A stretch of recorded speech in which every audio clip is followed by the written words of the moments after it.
salaamaaleykum mbokki téléspectateurs yi di amaat mbégte ak kontaan di dajeeg yéen fii ci émission bi nga xam ne mooy After Ndogou di leen ñaanal jàmm comme ça su ne niñ koy defee di ñaan ba tey tamit yàlla mu wëy di ñu may jàmm ak salaam ba ñu mën a continuer weer wii nga xam ne mooy weeru koor gi ci jàmm. mais tey jii nii dañoo am invité bu spécial suñu ne invité bu spécial tey jii soo leen ko gisee ngeen xam ne invité bu spécial nañ am invité boo xam ne tey jii nii dëkk bi am na cër bu mu ci am. cër bu am solo mi ngi wuyoo tey jii si turu monsieur Abdou Mbengue monsieur Abdou Mbengue kontaan nañ bu baax a baax ci invitation bi nga xam ne accepté nga ko yombul mais accepté nga ko di la balaa ñëw dugg ci détails yu bëree bëri ñu bàyyi la nga nuyoo mbokki téléspectateurs yi. waaw donc jërëjëf mon frère maa ngi lay nuyu bu baax a baax di la gërëm di la sant. di rafetlu aussi jotaay bi. initiative bi maa ngi koy rafetlu parce que lu baax la parce que tey.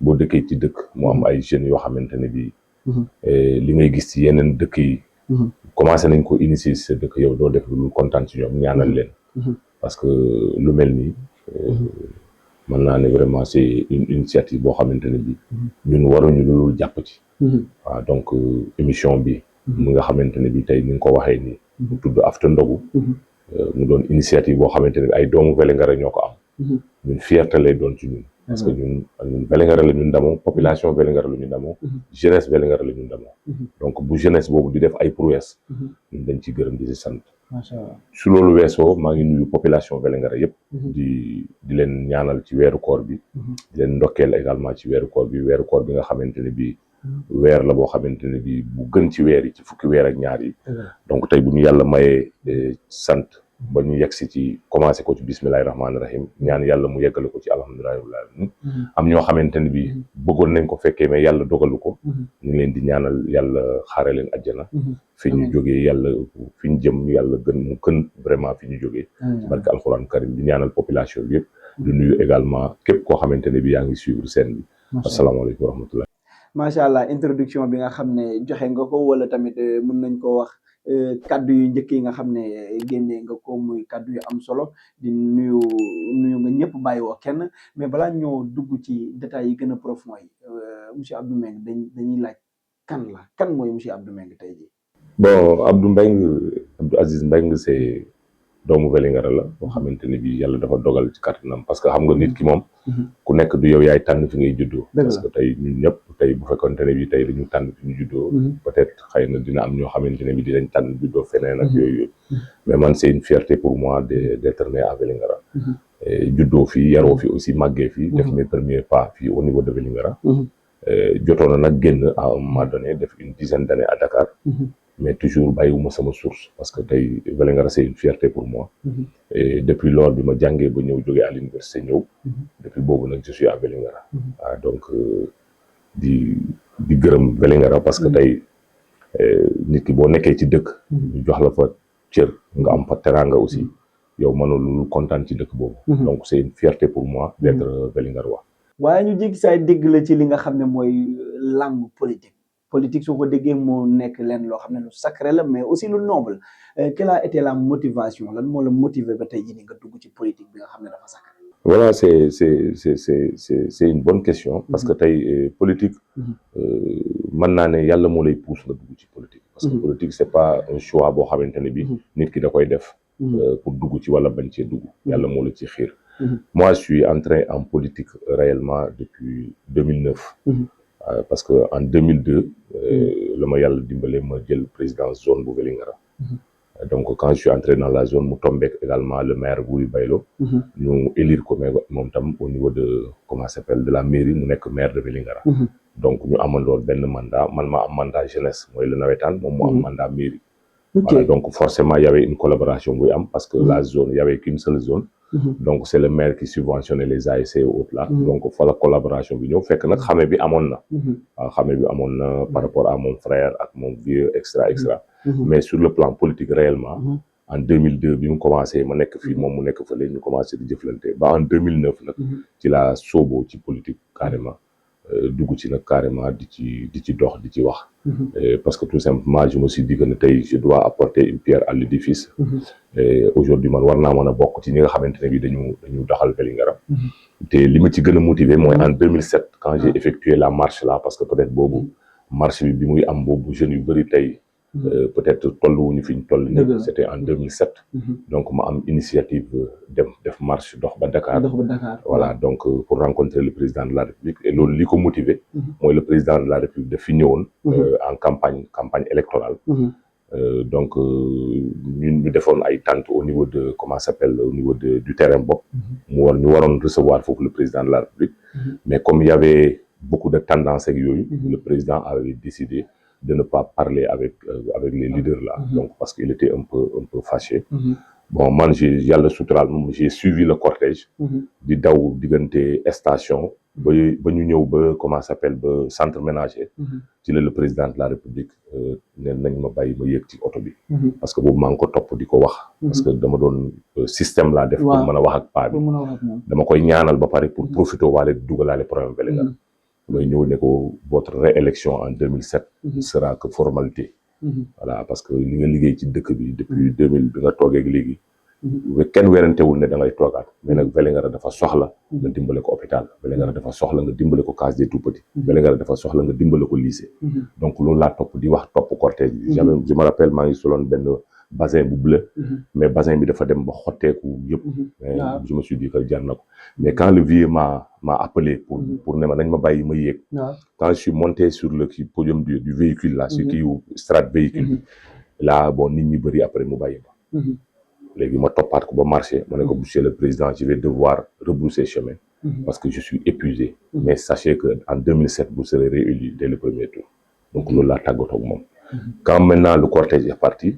je me rappelle un ami Madiaw. Madiaw m'a trouvé fële ne ma paa bi. ne ma Vélingara yëpp paa bi yow rek la waxal. donc loolu nekk ak man. source de motivation fierté. ma ne man nag léegi comme léegi paa bi je sais que ne. bés bu ma toogaateeg moom ma rappelé ko de j'étais ce jeune là qui courait derrière le véhicule là di wax ak yooyu. paa bi dina ma xàmmee. donc ma ne xaaral ma teg ay stratégie pour mën a dajeeg paa bi. période boobu biñ ko yàlla dogalee paa bi ñu éliraat ko. donc ñu war a préparer 4 avril. ma ne man ce que je vais faire bàyyi li ma jéem a seet ay photo Ablaye Wade yoo xam ne dama koy ñaw sous forme de tenue. nga xam ne lii ensemble bi yëpp. ay tenue Ablaye Wade lay doon. pour ma dem jéem a xeex pour défiler. comme ça léegi ma attirer attention. bon je me suis bii boobu ne ma non c'est pas possible parce que boobu boo ko defee. gars yi mën lañ di jël comme un fou ñu ne kii ni nangam ñu écarté. ma ne la kon xaaral ma marche. xaaral ma dox dem Dakar. automatiquement j'ai eu cette idée là. et mais je suis content parce que c'est la première fois may wax ci affaire kii bi voilà quand j'ai décidé donc de marcher. ma ne comme xaruwuma je vais d'abord voir l'état de ma santé ndax attan naa c'est primordial. voilà très bien je suis allé j'ai trouvé le docteur Guissé. moom moo fi nekkoon. mu defal ma benn bilan. bi ma kii résultat yi bi mu génnee. ma ne ko dama ñëw def bilan parce que je veux marcher de Vélingara à Dakar. pour poser les problèmes de Vélingara. ci la ma waxee mi ne ma su la yàlla dimbale ba nga yegg. xeexal nga waxaale affaire bloc opératoire bi. parce que on m'a affecté ici je suis un médecin buy opérer. mais malheureusement bloc bi parewul. donc naka waxaale loolu. donc loolu tam jox ma source de motivation. parce que tey des autorités sanitaires bu ñu la waxee di la yóbbante. donc forcément à un moment donné il faut nga dem. voilà donc bi yàlla dogalee loolu. donc mu xoolal ma bilan bi ne ma kii na. ma ne y a pas de problème je vais m'engager j'ai commencé à m'entraîner di daw le matin soir ba yàlla dogal le jour je me suis engagé à aller ma départ. loolu tamit il faut ñu koy rappeler mooy combat bu noble la tey jii nii à mon jeune âge tey jii nii suñu bëggoon doxloo ba station sax problème lay doon waxuma la nga dox dëkk. te tey jii nii defaloo ko sa bopp kese mais defal askanu Vélingara. parce que quand je suis arrivé. man j'ai pas posé des problèmes personnels li ma ci fekk daf ma ci fekk. mais j'ai posé les problèmes de Vélingara. parce que quand le président nous a reçus. léegi y avait Bassirou Sagna feu Bassirou Sagna yàlla ko yàlla yërëm. y avait Assane Ba. y avait également le chef de cabinet le directeur de cabinet qui était l'autre là Souleymane Ndéné Ndiaye. voilà y avait moi y avait les 2 autres yi ma àndaloon. quand on m'a donné la parole bi ma waxee.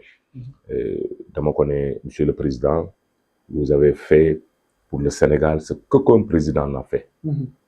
Alors nous jeunes de Vélingara, conscients de rendre à César ce qui appartient à César, nous avons décidé de mener une action qu'aucun président n'a eue. C'est-à-dire faire 600 km à pied, venir vous féliciter par rapport à votre brillante réélection et vous demander de l'aide pour notre département. Voilà le discours concis que j'ai tenu avec le président de la République. Bon, quand le président nous a dit, mais vous, qu'est-ce que vous faites dans la vie? Je me suis dit que monsieur le président, Vélingara souffre d'hôpital. Vélingara n'a pas de case des tout petits. Vélingara n'a pas de lycée.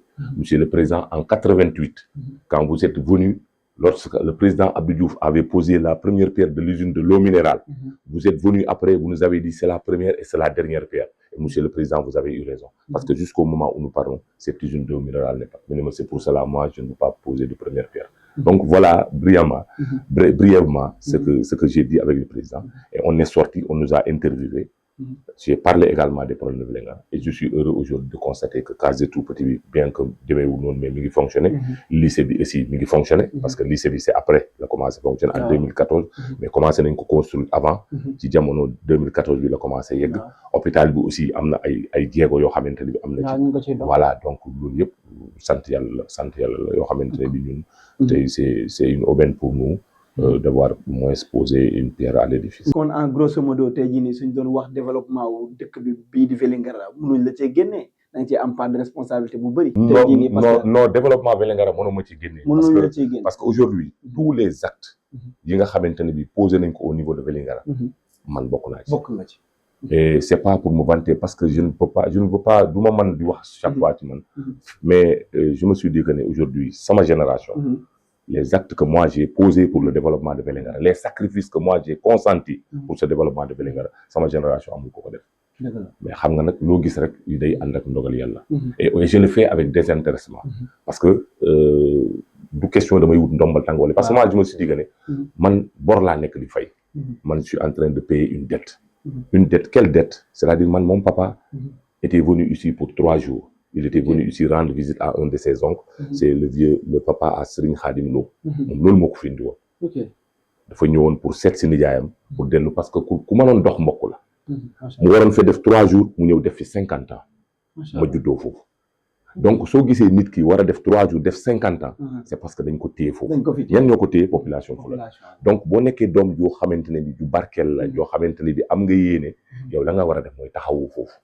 parce que sa njaatigee papa yi ñi nga xamante ne ñoom ñoo jàpp sa papa ba yow nga juddoo foofu ñooñu da nga leen war a teral. mais am na leen loo xam ne tamit faaw ma la koy bàyyi loo xel mooy drapeau bi nga xam ne boobu nga fekk mu taxaw waroo ko bàyyi mu daan. waaw taxawaay boobu nag lañ nekk. taxawaay boobu lañ nekk bon peut-être nag parfois ñu def ay faux pas parce que nit rek la waaw mais notre objectif c'est-à-dire su ma xamee mooy vraiment Vélingara jëm kanam lépp lu ma xam ne su ma ko posé acte bu ma posé rek Vélingara dina dem dina ko def et c'est heureux de constater que j'ai été le premier fils de Vélingara à être dans un bureau municipal le premier tey même bu amee après mais man la depuis 1960 ba léegi j'ai été le premier fils de Vélingara à être adjoint au maire dans le bureau municipal donc loolu sant yàlla voilà donc loolu yàlla muy ma koy fay peut-être xam nga clopin rek le reste moom ça viendra. macha allah loolu nekk lu am solo ci langue politique bi nga xam ne tamit yaa ngi ci di ci xuus. mu nekk benn mi réussite laa mën a wax parce que jeexagul. xam naa ne li des ci kanam moo ëpp li des li nga xam ne weesu nga ko. yàlla may gudd fan yàlla nañu yàlla may gudd fan ñëpp ba lépp mën a mat incha allah mais ñu gis ne ci politique bi yenn saa yi day am ay xiiroo ngaayoo yu bëri yoo xam ne da ngay dem ba doo xam ba xam c'est à intérêt personnel wala dëkk bi moo leen tax a jóg. waaw affaire yi dafay xaw a jaxasoo. c'est vrai loolu am na parce que moi je me suis dit parce que soo xoolee man en 2013 dama tabaxoon ñaari kër. j'ai construit 2 maisons. ma jaay benn bi. jënd oto. dem au niveau du Ziguinchor jël parti UCS. mooy parti Ablaye Baldé. ma ñëw samp sama ndënd ma ne candidat là pour les élections de 2014. mais ma commencé di def ay démarches. dugg di génn. en tant que responsable UCS. mais à un moment donné c'est des fils de Vélingara ñoo xam ne ci ñooñu laay yaakaar pour mën a nekk candidat. ñooñu ñooy wëlbatiku naan oh Hersata oh yow kanko faa la mairie yow. xam nga loolu. xam nga ki nga xam ne yow da nga yaakaar ci moom. pour nga am lii. nga def ay effort kooku déjà mu taxaw wax loolu yow déjà da nga kon jaratul may def. donc j'ai rebroussé chemin parce que moi je me dis que man bëgguma échec man yàlla moom ma bindee noonu man bëgguma échec du ma ne nag du ma échouer de mais c'est très rare pour ma dugg ci benn affaire ma échouer parce que dama koy nattaat ko su ma duggee nag dama ciy dem à fond man loolu la yàlla bindee bi ma demee ba xam ne situation bi demee ne ma ne noo xaaral attends je rebrousse chemin léegi nag bi ma rebroussé chemin on a convoqué une rencontre boo xamante ne bi tous les autres leaders là sauf le maire quand même ñëpp ñu daje woon foofu parce que le combat ñu ne woon dañu fexe le maire déwén parce que yàgg na fi extra voilà donc bi ñu toogee léegi man leen léegi pour loolu il faut que ñu dugg ci néeg bi ñu dóorante ci biir néeg bi mais ñu génne benn candidat mais bu fekkente ne kii day jaar fi kii jaar fi daf ñu dóor kon loolu moom jarul ñu koy wax bon gars yi bi ma demee ba xam ne ils n'ont pas accepté ku nekk demal ma je suis allé ma def coalition avec le maire ci laa nekkee adjoint au maire 2014 ok voilà mais boobu dafa fekk dafa mel ni bi ngay doon adjoint au maire dafa fekk yéenay combattre benn cause bi waaw parce que nit ki su fekkee da ngay ànd ak moom day fekk ngeen di combattre benn cause mais cause boobu tam bu la leeree ne bu ngeen ngi combattre boo demee da ngay échec mais jarul ngay dem parce que un combat gagné par perdu d'avance mais jarul nga ci sonn donc man je me suis dit que ne tey on peut changer mais étant dedans parce que tam nga tey aussi mën nga nekk ci biti ne da nga changement mais doo xam les réalités parce que dafa am réalité du pouvoir nga tey soo xoolee bon situation pays bi ñuy dund réalité du pouvoir la parce que avant ngay nekk ci pouvoir bi li nga doon wax ak bi nga ñëwee yi ngay jànkonteel mais boo duggee ci pouvoir bi nga nekk ci biir di nga xam lan la suba man lu ma la wax ci pouvoir mairie man war nañ ko mën a gëm parce que j'ai vécu dedans j'ai fait 7 ans d'adjoint au maire donc xam naa li xew ci mairie xam naa lu bëri li xew ci mairie xam naa lu bëri ni ñu développer mairie xam naa yu bëri astuces yi ngay def pour mën a développer mairie donc tey man je suis très bien placé tey pour wax affaire mairie mais loolu lan moo ma ko may mooy système bi nga xamante ne bi def naa ko pour mën a ñëw ànd ak la coalition avec le maire parce que sinon on allait tous perdre tey j'ai été adjoint au maire mais bi ñu demee ba ci biir bi ma gisee ne affaire yi ni muy doxee demeewul noonu j'ai dénoncé et puis loolu adduna bi yëpp gisoon nañ loolu adduna bi yëpp gisoon nañ ne à un moment donné j'ai dit ñett parce que ni ma gisee woon muy doxee warul demee noonu j'ai dit ñett taxawaay yenn yi après nag finalement am na ay changement man tey je suis heureux tey parce que combat yi ma doon xeex bokk na ci tey ci respect adjoint au maire tey aujourd'hui ñëpp xam nañ ne les adjoints au maire sont respectés par le maire contrairement boobu loolu man maa ko xeex man maa ko lay am na yeneen initiative aussi yoo xamante ne bi am naa ko par exemple le compte administratif tey soo demee à la mairie dañuy def le compte administratif te pourtant avant may ñëw foofu amul woon te dama ko doon xeex aussi bi ma koy xeex aussi après xeex boobu ça a porté ses fruits parce que commencé nañu def compte administratif ak yeneen yoo xamante ne bi am macha allah mais tey jii nii ci langue politique boobu noonu ba tey da ngay gis yenn saa yi ñu teg ay dëgg sërëx yoo xam ne tey suñuy wax dañuy wax dans le cadre général mais tamit waxuma en tant que man mi nga xam ne maay présentateur mais damay wax en tant que la population tey jii nii dafa am yenn yu bëri yoo xam ne day faral di am mais dañ koy jiñ li nga xam ne directement le maire su ma jëlee exemple li nga xam ne mooy le cas de friend zone bi ñu doon teg waaw friend zone bi ñu doon teg waaw après dafa amoon benn waaw mais xam nga foofu j'ai compris mooy bi ñu waroon def terrain bopp waaw xam nga aussi il faut que nit ñi respectante parce que le maire ak quoi qu'on dise c'est lui le maire tey terrain bopp ci responsabilité am la nekk tey yow boo ko soxlaa yow da nga war a dem ci le maire nga wax ko te le conseil municipal s'est réuni ñu ne terrain bopp pour avoir ça da ngay def demande nga fay 20 000 da ngay def demande adressée au maire après nga fay quittance 20 000 ñu attribuer la kii bi mën nga def demande ñu ne non duñ la ko jox parce que keneen moo fa nekk mais l'essentiel yow na nga def demande mais doo ñëw jékki-jékki nii rek ñëw ne da ngay def kii c'est politique mais kon est-ce que Beyti Ba moom deful woon démarche non defuñu démarche yooyu man ça je te dis moi je te parle en connaissance de cause defuñu démarche pour dañoo ñëw rek parce que comme kii la da ngay ñëw samp sa kii rek mais loolu c'est politique et ñoom peut-être xamoon nañ ne bu ñu defee loolu le maire dina ne non c'est pour après peut-être pour que nit ñi ne non voilà c'est pour gis nga le maire li mu def ni mais loo gis dafa am yoon aussi parce que le maire c'est lui l'édile de la ville tey le terrain bopp le terrain municipal ak yeneen édifices yi nga xam ne commune bi la c'est sous sa responsabilité léegi yow quand même borom kër boo ñëwee ci këram soxla dara kay mais la moindre des choses tey man su ma soxla woon ci kër gi dara su ma ñëw rek du ma ñëw rek ma romb prince ma ñëw dem jël ko dama koy wax ak moom noonu la affaire bi demee situation boobu noonu la demee mais parce que parce que coïncidence bi mu tombeel mooy ñaari fan zone moo am ci benn dëkk mooy bu le maire ak bu Beyti Ba mais saa ñu arrêté bee amakoon xel yëpp li tax ñu arrêté ko mooy que ne jaarul yoon c'est-à-dire yoon bi ñu waroon jaar lañ jaarul parce que defuñu demande fayuñu quittance donc buñ defoon xam nga tey man fa laa doon d'accord bu fekkoon dañoo def demande déposée rejeté demande à la rigueur ça mën nañu wax mais c'est politique aussi. c'est politique. c'est politique man mën naa ñëw ma xam ne lii dañ koy tere. mais ma ne xaaral ma def ko rek comme ça pour suba ma récolter ay kii mais nag aussi. parce que dal na ko mais tamit dal na monsieur Diawadou Barry. voilà ci même action yooyu. waaw bu Diawadou Barry bi moi je suis très bien placé pour le dire. waaw mooy bi nga xamante ne bii dañoo waroon def comment dire mooy bi Wally Seck bi war a ñëw. moi j'étais adjoint au maire. man j'avais la délégation de signature. Quand les gars sont venus, moi j'ai signé le papier, mais après le maire a remis en cause cette signature-là. C'est normal, c'est le patron. Il a remis en cause cette signature-là. Mais après, les gens ont changé, nous sommes école 3. Et pourtant, même école 3, c'est sous la responsabilité du maire. C'est sous la responsabilité du maire, parce que école commune, école commune, c'est le CMI, c'est au niveau du conseil départemental, etc., le CMI avec lycée. Voilà, donc, mais situation bi am bërki dem bi am ci affaire fan zone bi moi je me suis dit que peut-être mënoon nañ bàyyi mu jàll parce que c'est la jeunesse ñoom ñooy kii était le maire moo uuf seen yëpp tey que Demba Ndiaye ou Pathé def benn fan zone l'essentiel c'est des jeunes de Vélingara ñoo koy suivre bon moi je les suis tardivement mais sinon duñ doon kii affaire bi duñ ko doon tere ñu doon bàyyi mu jàll parce que aussi nous on travaille avec le maire mais pas à l'aveuglette c'est-à-dire lu mu wax rek ñu ne waaw non. Moi, je ne fonctionne pas comme ça. Parce que, man, yalla daf mu sutural dama teel am liggéey. Moi, j'ai commencé à travailler à l'âge de 25 ans. Man, dama teel a liggéey. Dama teel a lekk xaalis nguur. 25 ans laa commencé liggéey. Donc, du politicien moo ma wutal liggéey. Kër gi ma yor, du politicien moo ma ko tabaxal. Du politicien moo ma ko may dama jënd sama terrain tabax ko. Soxna yi ma takk, du politicien moo ma ko takkal. Donc, tey nit ki bu la mayul kër. Bu la tabaxulul kër.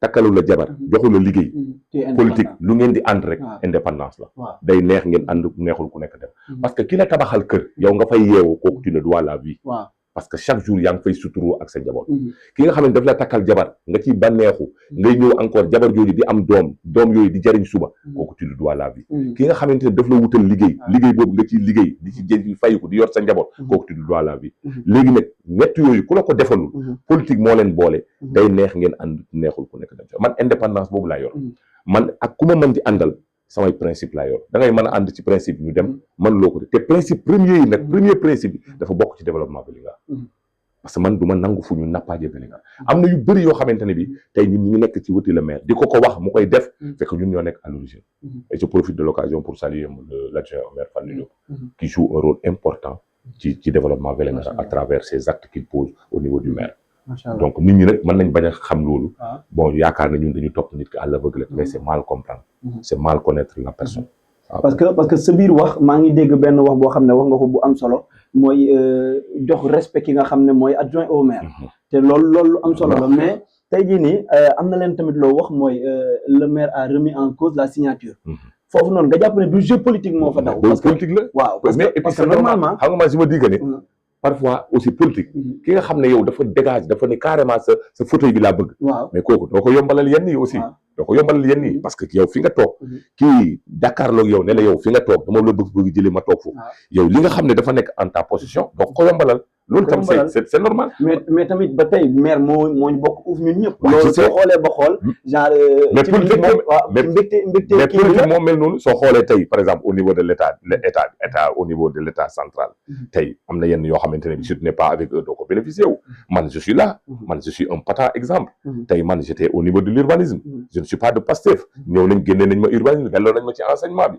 donc keneen ak loolu donc politique moo demee noonu waaw politique moo demee noonu mais parfois nag il faut privilégier l'intérêt général surtout parce que dans le général il y a le particulier man loolu laa gëm man acte bu may posé man du ma posé du ma ne man du ma xeex pour sama bopp mais ñëpp xam nañ ne Vélingara fi man sama 90% samay xeex ay xeexu jàmbur la man du ma xeexal sama bopp man mënuma xeexal sama bopp man je suis plus à l'aise quand je me bats pour quelqu'un que quand je me bats pour moi voilà mais man li may privilégier mooy l'intérêt général parce que man dans le général man toujours il y a le particulier ok macha allah mu nekk leen loo xam ne lu am solo la mais tey jii nii dafa mel ni suñu déggee sa wax waxtu wi nii yaa ngi ci camp wu monsieur le maire non actuellement je suis le coordonnateur du PLD man je suis responsable d'un parti politique le PLD AS mooy parti Omar Sarr parti des libéraux et du développement boo xamante ne bi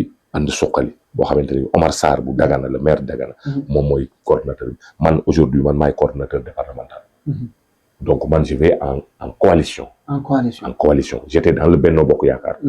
Parce que mon leader était dans le Benno Bokk Yaakaar. Après mu ñëw nekk dans le comment ça s'appelle mooy bu Amadou Ba bi. ñu àndandoor au niveau des élections présidentielles. On a été battu, mais donc je reste dans le parti. Au moment où je te parle, je suis le coordinateur. léegi nag le maire c'est un collaborateur. On est en train de collaborer. Voilà maintenant lii ñëw suba. loolu nag yàlla rek moo ko xam. waaw xamuñu lu ñëw suba. On va vers des échéances très importantes. Les gens seront au moins en ce moment prendre des bonnes décisions. macha allah parce que gis nañ jéego yu bëri yoo xam ne jox nga ko dox. mais tamit ba tey da nga nekk di dox ci loo xam ne mooy dëgg. yow dëgg niñ ko xamee mooy dëgg fi mu ne. foofu ngay ne. loolu nañ la yàgg a gisee. ba tax na am na ay temps ñu gisoon la ci monsieur Diawandou Barry. il paraît nga nekkoon fa. mais lan moo causé jóge bi foofu. ba delluwaat fi nga xam ne dafa nekkoon. lan la da nga amul satisfaction foofu ci par rapport ak liggéey bi wala lan. voilà non xam nga problème Diawandou avec Diawandou Barry. J'ai commencé à travailler à lui en 2018. Et li tax ma liggéey ak Diawandou Barry dafa créer benn parti. mu woo doomu Fuladu yëpp. ne woon créer na benn parti léegi je me suis dit que ne. aujourd'hui au niveau du département de Vélingara. un fils du département de Vélingara. bu créer parti. am ay ambition présidentielle amu fi. donc li pël bi di wax. féetu de maa o. yu buran ma sellu de jananoo. donc ma gis ne léegi man balaa may dem di jàppale beneen parti. kii mi ngi créer parti. bàyyil ma xool nan laay liggéey parti bi. quand il a tenu une rencontre au Najila. pour exposer son parti def kii bi. man quand j'ai pris la parole dama ko ne. moi je vais vous soutenir. Comme vous êtes responsable de parti et vous avez des ambitions sur le plan national. Mais la condition pour que je puisse vous soutenir. C'est d'être candidat au niveau de la mairie de Vélingara. man maa ko wax loolu man maa jël parole wax ko loolu. parce que affaire bi donnant man maa ne Diawandou Barry. pour que man Abdou Mbengue ma jàppale la. da ngay jëlee sa vote Némata Ba. nga indi ko Vélingara. soo ko indee Vélingara nga nekk candidat mairie Vélingara man je te soutiens. Quand on a terminé la rencontre, comme j'ai des affinités au niveau du Malick Thiangol au niveau de Némata Ba, il faut que ma dem ma waxtaan ak waa Némata Ba pour ñu mën ko bàyyi. Je suis allé, on a convoqué une réunion à la mairie de Némata Ba, j'ai pris la parole, j'ai défendu le fait que je veuille que comment ça s'appelle que Diawandou Barry vienne militer au niveau de Vélingara.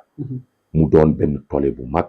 am na ci ñoo xam ne ils étaient dehors pour di wax waa population Némata Ba bañ leen. parce qu'ils voulaient que si Diawandou reste à Némata Ba ñoom ñu jiite le parti au niveau communal. donc ñoom intérêt personnel bi ñëw na.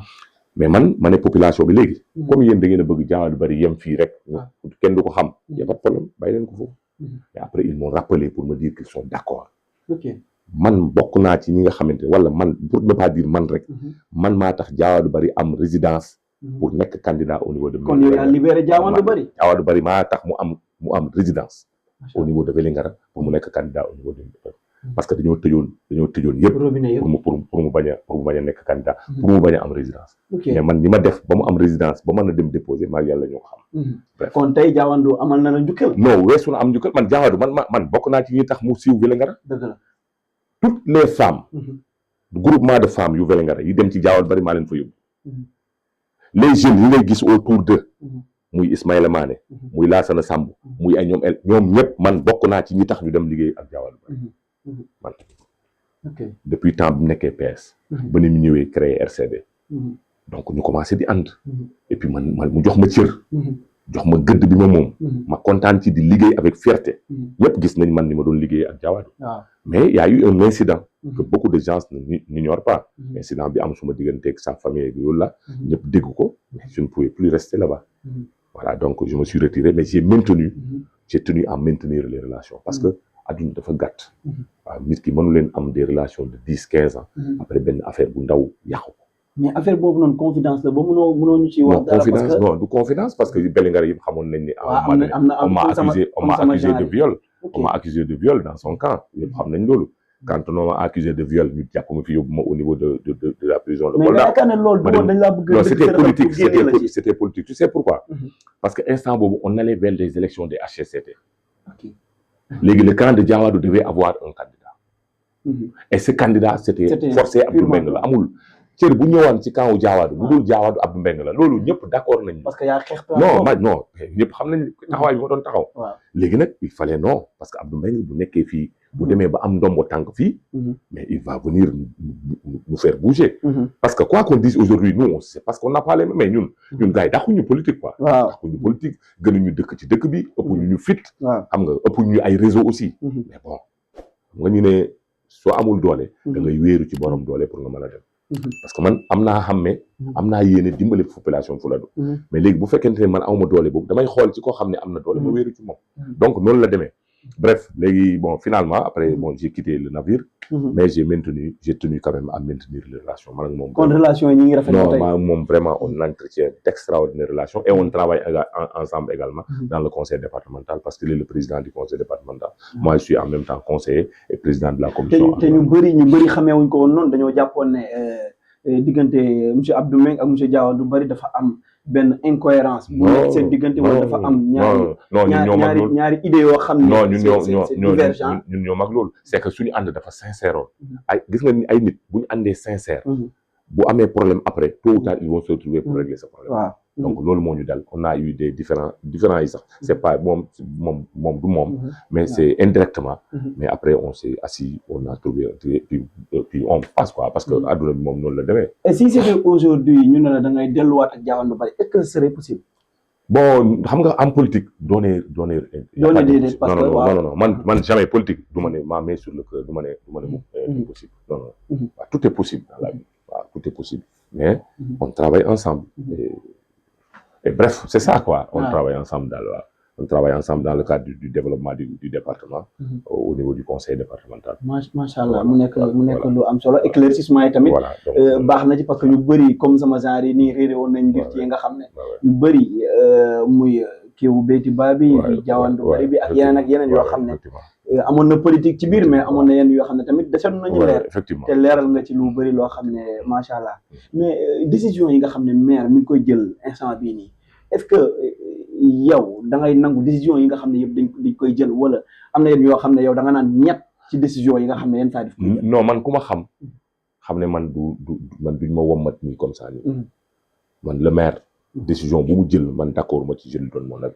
damay wax sama xalaat waaw man du ma genre li nga xam ne loo wax rek benn wii du ma benn wii kenn parce que je suis indépendant man y a pas un leader politique boo xam ne man nga jël buum takku sama baat mënul nekk mën naa la jox cër liggéeyal la au sens propre du terme parce que moi je ne triche pas quand je suis avec toi je suis avec toi quand je ne suis pas avec toi je ne suis pas avec toi voilà donc su ma gisee nag loo xamante ne du yoon man je te donne mon avis et je te dis que du noonu te dinaa xeex ba ñëpp xam ne man d'accord moom ci lii donc noonu laa nekk di fonctionner ci sa ñàkk d'accord boobu noonu dañuy gis yenn saa yi ngay def ay postes yoo xam ne mais bien sûr postes yu am doole la ay live wala ay postes yoo xam ne bien sûr postes yu doy waar la bien sûr parce que d'accord ak ñooñu comme su ma jëlee exemple ci waa Pastef yenn saa yi nga dal leen dal yoo xam ne dal yu métti la loolu mais Pastef actuellement moi je me dis que ne tey jamono Macky Sall dañoo amoon ay postes waaw quoi qu'on dise dafa amoon ñoo yoroon direction générale Sonagri ñoo yoroon PCA bi ñoo yoroon chef de service service fiscaux ñun ñoo ko yoroon ñoo yoroon comité de surveillance bu case des tout-petits ñoo yoroon promise 5 yi yëpp ñoo ko yoroon ak yeneen naa yoo xam ne peut-être fàtte naa ko mais léegi 5 yooyu bi Pastef ñëwee am na ay doomu Vélingara yu nekkoon Pastef yoo xam ne mën nañ am 5 yi am na Pastef Vélingara amul ku mën a nekk directeur promise Pastef Vélingara amul ku mënoon nekk directeur général Sonagri mais léegi lu tax ñu génnee doomu Vélingara yooyu jël yeneen feneen ñëw dugal leen loolu moo métti ba tey yaa ngi ci kon développement ba suba parce que tey bu fekkoonte ne bi dañoo génnee par exemple APR par exemple Alpha Bokar c'était le directeur général de la Sonagri génnee nañ ko def nañ fa benn booyu Pastef boo xamante ni Vélingara non mais nous tous on va applaudir mais dañoo jël doomu Vélingara yi yëpp génnee leen ba pare jël ñeneen teg leen foofu ñoo xamante ne bii xamuñu Vélingara duñ def fi seen xaalis duñ fi def dara duñ jàppale kenn mais loolu c'est pas bien te Pastef booy yi dañoo xeex ils se sont battus pour qu'on puisse nous gagner ici mais léegi récompense yi ñuy def nii mais xanaa Vélingara mérité wut imagine depuis 2 ans ba tey jii nii amul doomu Vélingara boo xamante ne bii promouvoir nañ ko léegi ñun ñi nga xam ne promouvoir nañ noonu jamono Macky Sall mooy nekk ay chef de service ak yooyu ñoom Pastef ñu ñëw ñu génnee ñu jëlaat ñeneen doomu Vélingara par exemple Mamadou Diawo c'est lui il était le directeur général le directeur du CEDEPS génne nañ ko jël nañ récemment génne nañ ko jël nañ un certain Faye qui habite où mais qui habite dans le Fatick mais il était à Médina Yoro Foulah moom lañ def chef de service keneen ak keneen.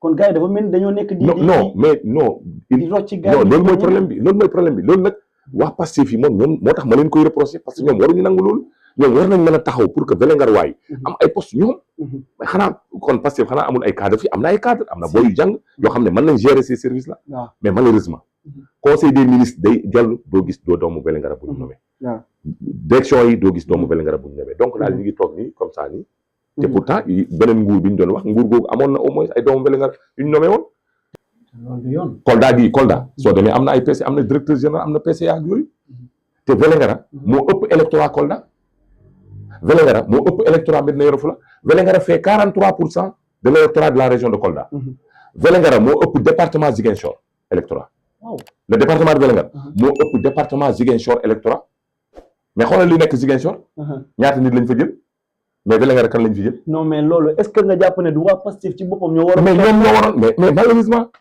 mais uude nu mu la gisee rek la lay ëwalee. waaw def nañ fi gouvernement. waxuñu Vélingara. waaw kenn kaasul. ñu ñëw fi def fi remaniement genre remaniement bu ndaw. waxuñu Vélingara kenn kaasul. def les directeurs généraux kenn kaasul. def les PCA kenn kaasul mais ñu continuer. waaw ñu continuer. wax nga dëgg loolu la.